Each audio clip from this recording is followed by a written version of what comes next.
여러분 안녕하십니까? 반갑습니다. 오늘은 하나님의 말씀, 영원한 반석 되시는 하나님, 이런 제목으로 하나님의 말씀을 보겠습니다. 우리가 이 세상에 살아갈 때 늘 삶의 기초가 있어야 되지요.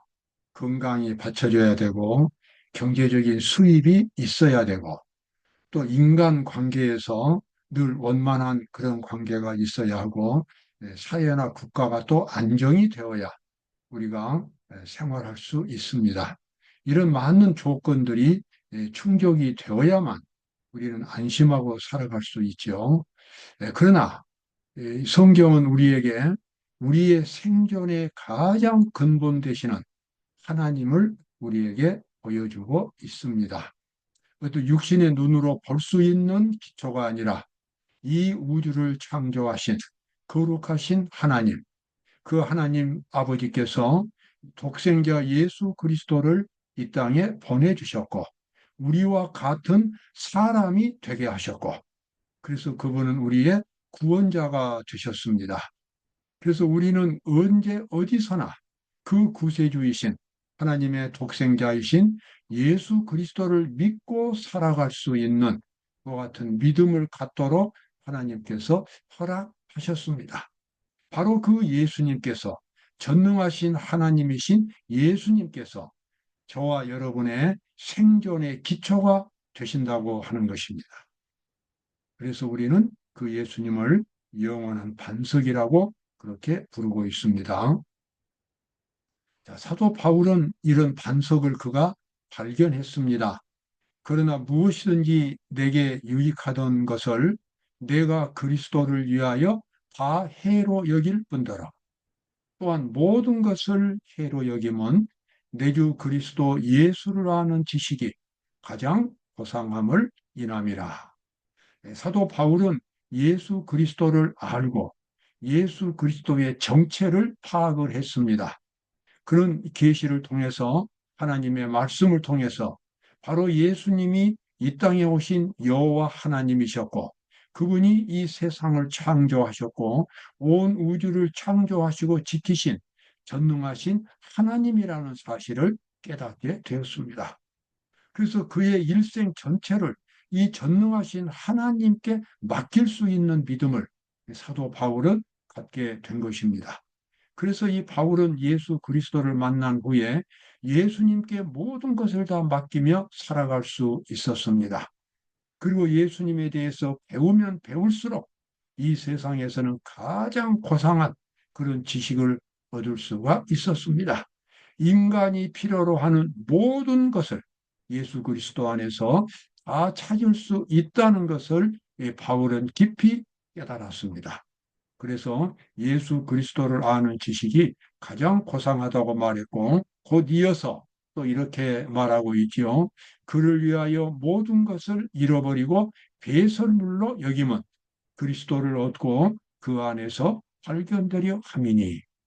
그래서 예수님을 얻기 위해서 정말 모든 노력을 다 기울이고, 그리고 이 장애물이 되는 것은 다 버리고 이렇게 했는데, 이 세상적인 것과 그리스도를 비교해 보니까 이 세상적인 것들이 다 배설물처럼 그렇게 가치가 없는 것이다 하는 것을 깊이 깨닫게 되었고, 그래서 그는 그 예수님을 발견하기 위하여 최선의 노력을 다했습니다.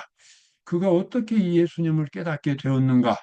그가 골방에서 기도하면서 이 예수님을 만나게 되었습니다. 원래는 우리가 잘 아는 대로, 원래 그러니까 신약 성경의 대부분을 기록한 사람은 바울입니다. 그리고 기독교 신앙의 기초를 놓은 사람도 바울입니다. 바울은 원래의 이름은 사울이었고, 사울은 사울은 예수님을 믿는 사람들을 핍박하고 죽이기에 아주 날뛰던 사람이었습니다. 그런데 그 사람이 다메섹으로 가는 도중에 예수님께서 계시로 그에게 나타나셨고, 그가 이제 골방에 들어가서 3일 동안 금식 기도하면서 영적인 경험을 갖게 되었습니다. 그는 예수님이 어떤 분인가를 마음으로 깊이 느끼면서 깨닫게 되었습니다. 여기 그의 경험이 나오지요. 사도행적 119쪽에 나와 있는 말씀입니다. 거만한 바리새인이었던 사울은 이제 어린 아이와 같은 겸손과 단순함을 가지고 하나님 앞에 굴복하여 자신의 무가치함을 고백하고 십자가에 달리시고 부활하신 구주의 공로를 간구하였다. 구주의 십자가의 구주의 공로, 그것은 바로 죄인들을 용서해 주시고 그리고 죄인들을 변화시켜 주시는 하나님의 능력이었습니다. 하나님의 사랑이었습니다. 아가페 사랑, 이타적인 사랑이 십자가에 달리신 예수님의 정신이었습니다.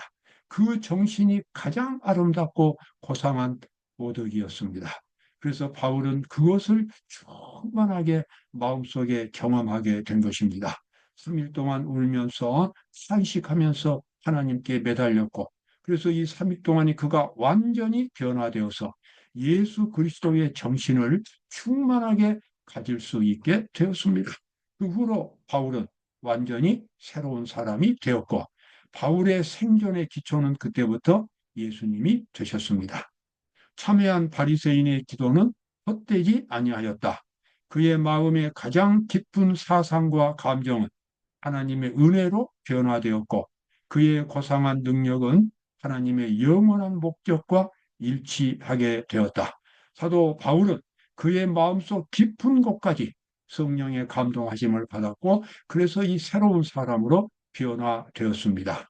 사도 바울의 이제 그 본성은 마음속에 있는 깊은 죄에 빠졌던 그 같은 죄인의 본성이 변화되어서 예수님의 본성으로 변하게 되었고, 예수님의 사상과 감정을 가질 수 있게 되었습니다. 그 후로 이 예수님은 바울에게 영원한 반석이 되셨습니다. 갈라디아 2장 20절에서 바울은 이렇게 고백하지요. 내가 그리스도와 함께 십자가에 못 박혔나니, 여기서 이 사도 바울이 십자가에 못 박혔다는 말은 자아가 죽었다는 말입니다. 그런데 자아가 그냥 죽는 것은 아무런 의미가 없습니다. 십자가에 못 박혔다고 하는 것은 그리스도의 정신 속에서 과거의 자아가 죽었다는 것입니다. 죄된 자아, 이기적인 자아, 정말 이 죽을 수밖에 없는 죄인인 이 바울의 자아가 죽고 이제는 그리스도의 정신으로 새로운 사람으로 만들어진 것입니다. 새로운 사람으로 태어나게 된 것입니다. 바로 그것이 십자가를 통한 구원의 이치가 되겠습니다. 내가 그리스도와 함께 십자가에 못 박혔나니, 그런즉 이제는 내가 산 것이 아니요 오직 내 안에 그리스도께서 사신 것이라. 내가 이제 사는 것은 하나님의 아들을 믿는 믿음 안에서 사는 것이라. 사도 바울은 완전히 예수의 사람으로 변했습니다. 에베소 3장에서도 이 사도 바울이 말하죠. 그가 하나님의 구속 사업의 그 계획을 깊이 깨달았다는 것을 그가 고백을 하고 있습니다. 너희를 위하여 내게 주신 하나님의 그 은혜의 경륜은 계획이죠. 구속의 계획입니다. 경륜을 너희가 들었을 터이라. 곧 계시로 내게 비밀을 알게 하신 것은 그리스도의 비밀을 내가 깨달은 것을 너희가 알 수 있으리라. 사도 바울은 영감을 통해서 계시를 통해서 하나님의 구속 사업을 파악할 수 있게 되었습니다. 하나님의 구속 사업의 본질이 바로 하나님의 의라는 것을 알게 되었고, 죄인들이 이 회개함으로써 그리스도께 나아옴으로써 그 하나님의 의, 하나님의 정신과 하나님의 능력, 하나님의 품성을 받을 수 있다고 하는 것, 새로 창조함을 받을 수 있다고 하는 것을 사도 바울이 깊이 깨닫게 되었고, 그 모든 것들이 하나님의 구속 사업, 그 계획 속에 다 이렇게 이루어져 있다는 것을 알게 되었습니다. 그는 여기서 객관적으로 자기를 내가 천국에 갔다라고 말하지 않고 계시 가운데서 그가 셋째 하늘에까지 올라갔다는 사실을 고백하고 있습니다. 내가 그리스도 안에 있는 한 사람을 아노니, 여기서 한 사람은 이 사도 바울 자신입니다. 한 사람을 아노니 14년 전에 그가 셋째 하늘에 이끌려 간 자라. 셋째 하늘은 바로 하나님이 계시는 하나님의 이 우주의 본부가 되는 하나님의 그 성전이 되겠습니다. 사도 바울은 그곳에 가서 하나님을 보았고 하나님의 구속 사업에 그런 깊은 계시를 받게 되었습니다. 자, 이와 같은 상황 속에서 우리가 이제 예수 그리스도를 믿는다고 하는 것은 우리 마음이 하나님의 말씀과 일치되는 것을 의미합니다.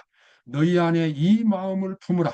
곧 그리스도 예수의 마음이니 그는 근본 하나님의 본체시나 하나님과 동등됨을 취할 것으로 여기지 아니하시고 아주 중요한 믿음의 그런 핵심이 여기 나옵니다. 그것은 그리스도 예수의 마음이라고 하는 것입니다. 그리스도인들은 그리스도의 정신을 가진 사람들입니다. 어떤 성경적인 지식 또는 종교적인 경험, 공헌, 어떤 조직, 말하자면 이런 것들에 국한되는 것이 그리스도인이 아닙니다. 본질적으로 그리스도인은 그리스도의 마음을 가진 사람입니다. 그리스도의 정신이 확고하게 그의 마음속에 자리 잡은 사람입니다. 예수님의 정신이 희미하게 있는 것이 아닙니다. 있다가 없다가 이렇게 바꿔지는 것도 아닙니다. 그리스도인은 그리스도의 마음, 그리스도의 정신을 근본적으로 깊이 갖고 있는 사람입니다. 그래서 빌립보서 2장 5절에서 사도 바울이 그렇게 호소합니다. 너희 안에 이 마음을 품으라. 곧 그리스도 예수의 마음이니 그는 근본 하나님의 본체시나 하나님과 동등됨을 취할 것으로 여기지 아니하시고 그래서 그와 같은 예수님의 겸손과 온유의 정신이 우리 그리스도인들의 마음이 되어야 하겠습니다. 오히려 자기를 비어 종의 형체를 가져 사람들과 같이 되었고 사람의 모양으로 나타나셨음에 자기를 낮추시고 죽기까지 복종하셨으니 곧 십자가에 죽으심이라. 이 십자가의 정신, 내가 그리스도와 함께 십자가에 못 박혔다는 것은 십자가에서 돌아가신 예수님의 정신을 그대로 갖는 것을 의미하겠습니다. 예수님은 이 우주를 창조하신, 이 세상을 창조하신 거룩하신 하나님, 모든 천사들과 우주 거민들의 경배를 받으신 분이시지만 이 땅에 오셔서 죄인의 육신을 입고 이 땅에 오셔서 죄인들이 할 수 없는 일, 하나님의 율법에 완전히 순종하는 그 일을 예수님이 이루시고 그리고 그때 품성을 이루셨습니다.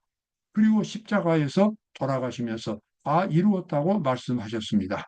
예수님은 본인이 이 세상에서 겪으신 경험을 통하여 이루신 그 품성을 우리 속에서 만들어 주겠다고 약속하셨습니다. 바로 그것이 예수님께서 육신을 입고 이 땅에 오신 목적이 되겠습니다. 우리와 똑같은 사람이 되신 것은 우리도 예수님처럼 하나님의 율법을 지키는 거룩한 백성이 될 수 있도록 만들어주기 위해서 이 땅에 오셨다고 하는 것입니다.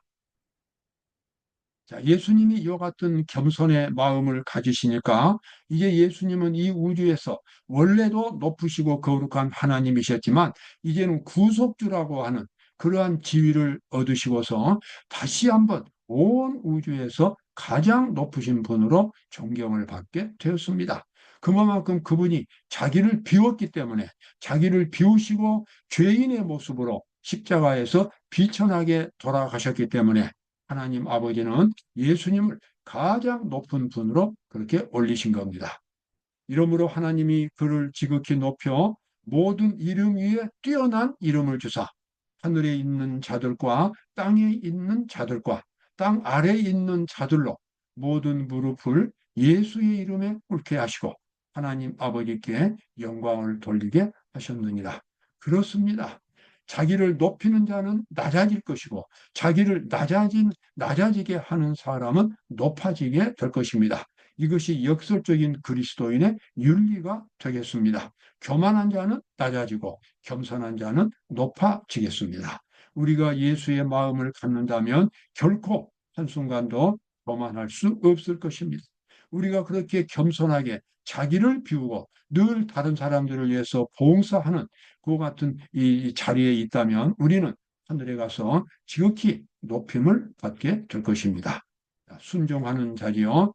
내가 내 하나님 여호와의 말씀을 삼가 듣고 내가 오늘날 내게 명하는 그 모든 명령을 지켜 행하면 내 하나님 여호와께서 너를 세계 모든 민족 위에 뛰어나게 하실 것이다. 여기 순종의 진정한 의미가 나옵니다. 우리가 영생을 얻고 복을 받기 위해서는 하나님의 말씀에 순종을 해야 하는데, 그 순종이라고 하는 것이 문자적인 순종이 아닙니다. 예수님의 정신을 갖는 것이 순종입니다. 근본적으로 예수님의 품성을 속에서 이루는 것이 품성입니다. 그것이 바로 믿음인 것입니다. 그 믿음이 바로 순종을 낳게 합니다. 그래서 순종이라고 하는 것은 겉으로 나타난 행동으로만 판단되는 것이 아니라 마음속에 있는 그 사람의 인격과 정신이 먼저 하나님의 말씀과 일치되어 있는 상태, 그것을 우리는 순종이라고 그렇게 부릅니다. 우리가 예수님의 정신, 예수님의 품성을 갖게 될 때에 우리는 예수님처럼 겸손한 사람들이 될 것이고, 어떤 사람들을 만나서도 사랑하고 존경하게 될 것입니다. 그러한 정신을 가진 사람들이 이제 앞으로 하늘나라에서 크게 될 것이고, 이 세상에서도 정말 무적의 하나님 백성들, 어느 누구도 함부로 취급할 수 없는, 비록 어려움을 당하고 고통을 당하지만 하나님께서 늘 지켜주시는 거룩한 하늘 백성으로서 이 세상을 살아가게 될 것입니다. 바로 그것이 진정한 순종이 되겠습니다. 순종이라고 하는 것은 겉으로 나타난 행동 이전에 그 사람의 정신과 마음의 그런 상태가 되겠습니다. 이 닦아둔 것 외에 능히 다른 터를 닦아줄 자가 없으니 이 터는 곧 예수 그리스도라. 예수 그리스도께서 저와 여러분의 생존의 기초가 되어야 합니다. 예수님의 정신, 예수님의 약속이 우리에게는 희망이 되고 우리의 삶이 되고 우리의 인생의 목표와 가치가 되겠습니다. 그래서 예수 그리스도는 하나님께서 우리에게 주신 영원한 반석이 되겠습니다. 여러분, 오늘도 예수님의 정신으로 마음 전체, 정신 전체를 옷 입으시고 가장 밑바닥에서부터 예수님의 마음이 우리의 삶을, 여러분의 삶을 이끌어가는 원동력이 되게 하시기를 바라면서 오늘 말씀을 마칩니다.